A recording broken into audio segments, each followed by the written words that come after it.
Olá, meu amigo, olá, minha amiga, como vai você? Estamos aqui mais uma vez para trabalhar com você direito previdenciário. Você que está se dedicando, se empenhando na busca pela aprovação no concurso público. Tem que conhecer direito previdenciário, tem que saber direito previdenciário. Mas antes de compreender o direito previdenciário especificamente, você não pode se esquecer que o direito previdenciário é um ramo da Seguridade Social, tá? Ele é um ramo da Seguridade Social. Nós já em outra oportunidade falamos isso para você, que ele está em pé de igualdade com quem? Com a assistência social e com a saúde. E na condição de ramo da Seguridade Social, ele também se sujeita a quê? Ele também se sujeita aos princípios inerentes à Seguridade Social. Então, desta forma, nós precisamos conhecer todos eles, até porque muitos deles estão reproduzidos onde? Eles estão reproduzidos lá na Lei 8.213 como princípios da Previdência Social. Isso significa que só é princípio da Previdência aquele que estiver na 8.213? Claro que não. Se a Previdência se o direito previdenciário é ramo da Seguridade Social, ela tem que seguir também os princípios da Seguridade Social. A grande maioria deles se encontra onde? Se encontra lá no parágrafo único do artigo 194 da Constituição. Mas existem princípios que lá não estão, dentre os quais nós temos quem? Nós temos o principal princípio da Seguridade Social, que é o princípio da solidariedade. Onde que ele está lá? Ele está no artigo 3º, no inciso 1º da Constituição Federal, né? A Constituição Federal, logo no início, ao dar suas diretrizes, seus parâmetros e seus objetivos, ela traz a solidariedade como um deles, né? Objetivando o quê? Distribuir riqueza, objetivando diminuir a pobreza. Então está lá a solidariedade no início. Mas ela é fundamental, ou ela é princípio fundamental também da Seguridade. Por quê? Porque o sistema seguritário, como a gente vai ver, o sistema securitário, ele objetiva atender a todos aqueles que necessitam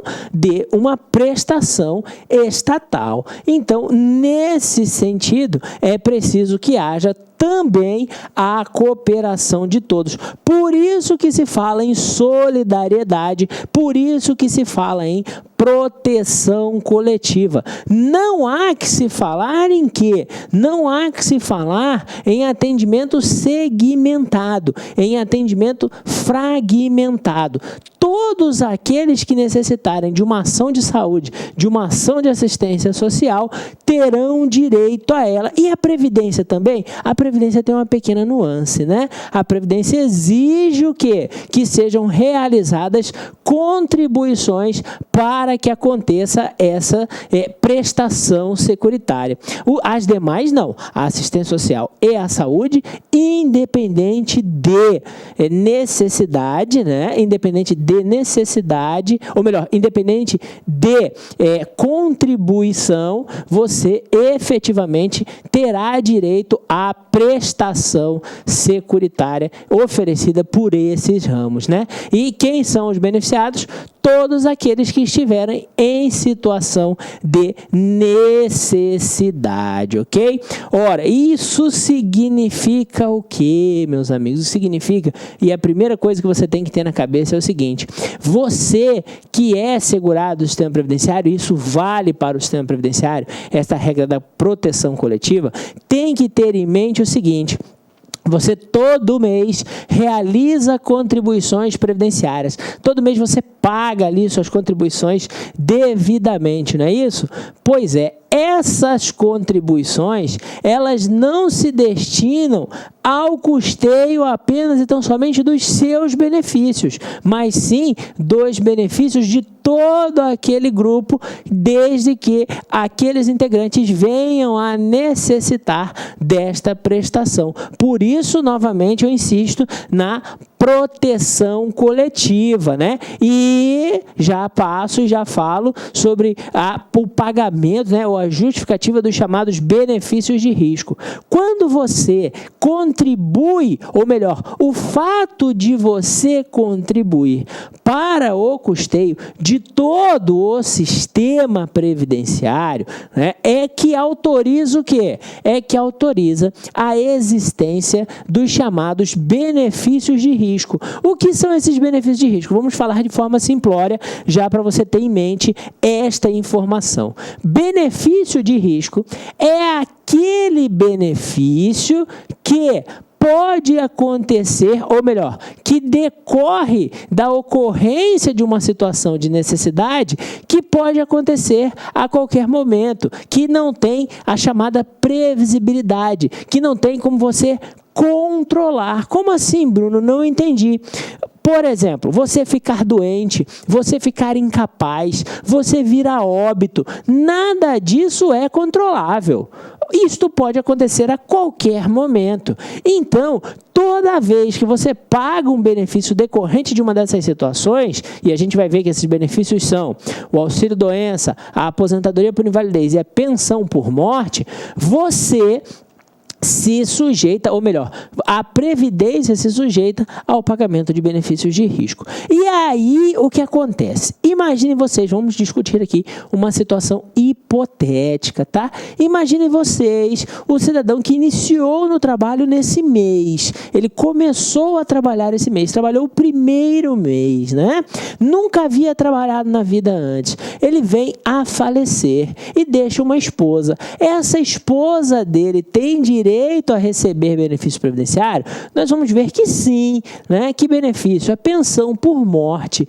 Tá, tudo bem. Mas, Bruno, nós estamos num sistema onde o que eu pago é só para mim. Então, não tem como usar o meu recurso para pagar a pensão dela. Ok, se esse é o nosso sistema, isso significa o quê? Isso significa que aquela cidadã vai padecer, já que o seu marido contribuiu apenas por um mês, né? Ele faleceu depois de um mês trabalhado e nunca havia contribuído antes para o sistema. É assim que funciona? É claro que não, né? Ela vai receber, né? No caso, a pensão dela é pensão vitalícia, ela vai receber, né, até o seu óbito. Então, da onde está saindo esse dinheiro? Aonde está saindo essa arrecadação? É óbvio que essa arrecadação está saindo da contribuição dos demais, né? Por isso, o caráter solidário, justificando aí o pagamento dos benefícios de risco, né? Essa situação, ou a solidariedade, também é quem autoriza o quê? Também é quem autoriza a incidência de contribuição previdenciária naqueles casos de segurado aposentado que continua trabalhando. Rapidinho para você entender. O cidadão vai lá e se aposenta, né? Vai ao INSS e se aposenta. Depois de aposentado, ele tem a obrigatoriedade de parar de trabalhar? Não. Ele pode, inclusive, continuar na mesma empresa. Aposentou hoje, amanhã ele vai trabalhar normalmente. A partir desse dia, ele não paga mais contribuição previdenciária? Errado. Existe dispositivo na Lei 8.213 dizendo que os atuais aposentados ou os aposentados que continuam a trabalhar pagam sim contribuição previdenciária, né? Então, e isso decorre do quê? Decorre do caráter solidário. Ah, legal, Bruno. Então, se ele paga contribuição previdenciária, ele pode aposentar de novo? Não. Nós vamos ver que no INSS todas as contribuições do segurado autorizam apenas e tão somente uma aposentadoria. Poxa, Bruno, então se ele tiver vários vínculos, ele vai ter apenas uma aposentadoria? Isso mesmo, é esse o raciocínio correto, infelizmente, ok? Então, essa questão do aposentado que volta a trabalhar, ele contribui sim. Por quê? Porque ele está dentro de um regime solidário. solidário, né? Então ele precisa contribuir para o pagamento dos benefícios dos demais segurados. Isso significa que ele não tem nada, como eu disse, ele vai ter outro benefício de aposentadoria? Não, mas ele pode, por exemplo, né, ser beneficiado pelos serviços prestados pelo INSS, os serviços de reabilitação profissional e habilitação profissional, ok? Então, ele tem algumas prestações, né, ou serviços, melhor dizendo, em seu favor, mas não a plenitude dos benefícios, ok? Mesmo assim, ele vai pagar, porque estamos diante de um regime de caráter solidário, ok? Além disso, é com base na solidariedade que o quê?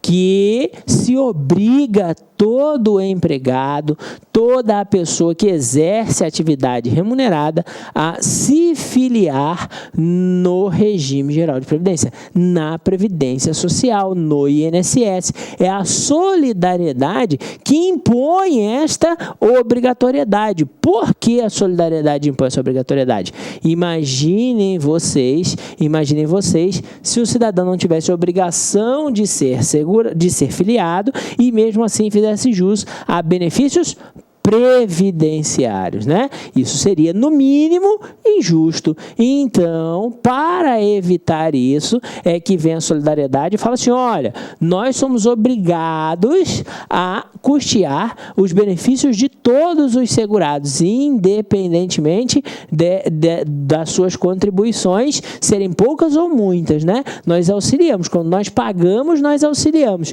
Então, se nós somos obrigados a custear, nós também temos que ser obrigados a quê? A nos filiar ao sistema, para poder efetivamente fazer este pagamento, para poder permitir a ocorrência desta solidariedade, ok, meu amigo, ok, minha amiga? Vamos falar agora dos princípios que estão aonde? Que estão lá no parágrafo único do artigo 194. E o primeiro deles é a universalidade de cobertura e de atendimento, né? Aí esse princípio ele já vem, né, trazendo aí, o próprio nome dele já diz, né? Universalidade. Qual é o objetivo dele, né? Atender a tudo e a todos aqueles que necessitarem. E é importante que nós tenhamos em mente, né, essa ideia de necessidade. A gente já vai ver um outro princípio já que vai explicar melhor essa questão relativa à ideia de necessidade. Mas hoje, quando falamos de universalidade, falamos na intenção de se buscar a todos aqueles que necessitam de uma prestação, de um serviço, de um benefício da Seguridade Social. Alguns dividem, ficou ruim, hein, Bruno? Alguns dividem, né? Dividem, ficou melhor agora. Dividem ia ser ruim, né? Alguns dividem, né, o princípio em dois, né? Falando que a universalidade de cobertura se refere a quê? Às chamadas contingências, enquanto a universalidade de atendimento se refere a quê? Se refere às prestações. Então, vamos lá tentar explicar para vocês o que tem a ver ou o que quer dizer, né, esta situação. Quando a gente fala em cobertura atrelada a contingências, nós estamos dizendo o seguinte, que a Seguridade Social deve cobrir o quê? Todas as situações consideradas como de necessidade. Por isso a expressão contingências, né? Ela tem o mesmo peso aqui de necessidade. São as necessidades que ensejam o quê? Que ensejam a cobertura securitária. Por outro lado, a partir do momento em que surgem necessidades, é necessário que haja o quê? Que haja o instrumento, a forma pela qual estas necessidades a forma pela qual essas necessidades será atendida, né? Ou serão atendidas, melhor dizendo, né? E aí nós temos a universalidade de cobertura. Por quê? Porque o atendimento refere-se a quê? Refere-se às prestações. E quando a gente usa a expressão Prestações, a gente o faz em termos genéricos, porque elas se referem tanto aos serviços, quanto às ações, quanto às políticas, quanto aos benefícios. Porque na Seguridade você vai encontrar tudo isso. Você vai encontrar tudo isso, tá? Você vai encontrar ação, você vai encontrar política, você vai encontrar serviço e vai encontrar benefícios, ok? Bom, mas existem aqueles também que fazem uma separação de universalidade sob o aspecto objetivo e universalidade sob o aspecto subjetivo, que não muda muito o que a gente já falou, não. Quando fala em objetividade, ele fala o quê? Fala de riscos sociais. Quando ele fala de riscos sociais, ele está falando de necessidades, de contingências, ok? Quando ele fala de atender a todos que integram o sistema protetivo, ele pode até não estar falando de prestações, mas ele está falando do quê? Daquelas pessoas que estão protegidas, daquelas pessoas que estão englobadas, né? E se a gente pensar em saúde e assistência, é todo mundo. Se a gente pensar em previdência, a gente vai ver já que é só aquele que contribui para o sistema, ok? Olá, meus amigos, olá, minhas amigas. Sou o professor Luiz Antônio Carvalho, do site lacconcurso.com.br. E aí, gostou da aula do professor? Quer continuar assistindo? Quer assistir muito mais aulas? Então acesse o nosso site, que nós temos diversas videoaulas, diversos cursos disponíveis. E eu garanto para você, o nosso site é o melhor custo-benefício do mercado. Nós temos cursos completíssimos a partir de R$30. E além disso, é o único site no Brasil especializado em concurso público que tem projeto pedagógico, que tem metodologia de ensino, uma metodologia essa altamente vencedora, que é o Personal Coach. Legal, meus amigos? Então, o convite está feito aí. Acesse nosso site, que eu tenho certeza que não irá se arrepender. Forte abraço. Clique lá.